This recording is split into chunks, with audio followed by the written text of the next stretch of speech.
It's me, Yaniverse, and for today's video ay mag-unbox tayo ng package na ipinadala sa atin. So, sorry guys kung medyo iba yung boses ko ngayon kasi medyo may sipon ako at saka may uvo's. So, yan. Just bear with me, no? So, ito na nga. May nagpadala sa atin ng package from Just Another Mom. Ito yung, ilalagay ko sa description box yung kanilang store. And dito din, ilalagay ko yung store nila. Pati yung link sa Shopee kung saan pwede kayong umorder ng mga bedsheets nila. So, ito, nakuha ko na yung pinadala nila sa akin na bedsheet.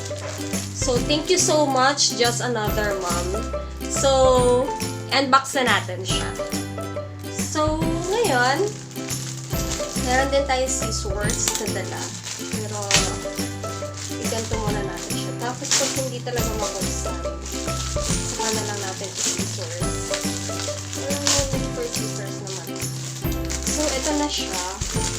King size yung in-order ko kasi yun yung size ng aking tawag dito, sofa bed. So, naka-sofa bed lang ako guys. Medyo purita tayo. So, ito siya. Sleep Essentials Bed Sheet. Yan. Tapos, yung size niya is 72 by 78. Tapos, 3-in-1 bed. So, buksan na natin siya. So, meron siyang kasamang pillowcase. Ito yung pillowcase niya. Dalawa yung pillowcase niya. 1, tapos ito. 2. Yan. Tapos ang ganda nung ano niya.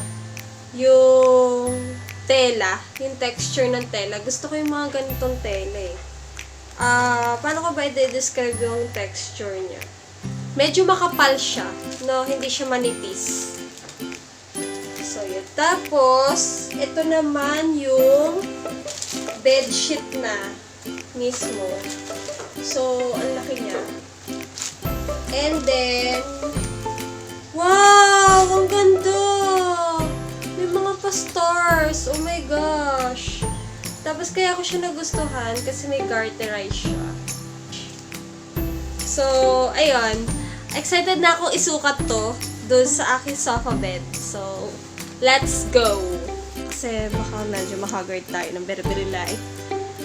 Bago natin sukatin doon sa kama, susukatin ko muna tong pillowcase sa aking unan.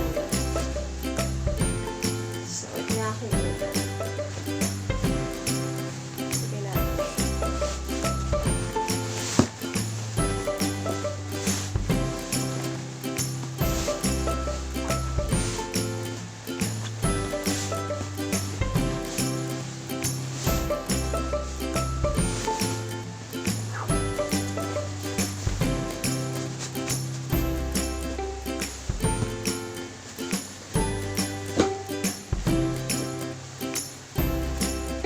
So, ayan.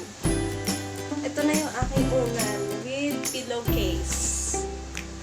Kasi mataba rin naman talaga yung unan ko, no? So, ayan siya. Oh my gosh, parang ang himbing-himbing ng tulog ko kapag ito yung pillowcase. Oh my gosh. Thank you so much. Just Another Mom. So, kung gusto nyo ng mga ganitong pillowcase with bedsheet,